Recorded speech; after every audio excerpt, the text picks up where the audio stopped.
Guys, update tayo. 10:22 na. Ito ngayon yung meron dito sa amin. Ito na siya.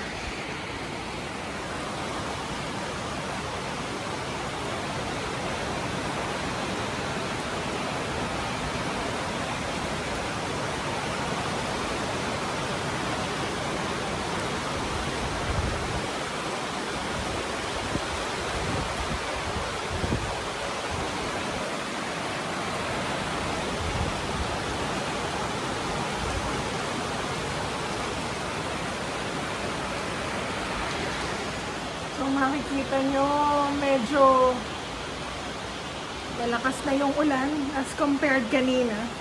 More than an hour nung una kong pinakita sa inyo to. So sa palakas pa siguro siya, pero sana naman huwag na siyang lumakas talaga. Nakakatakot kasi. So guys,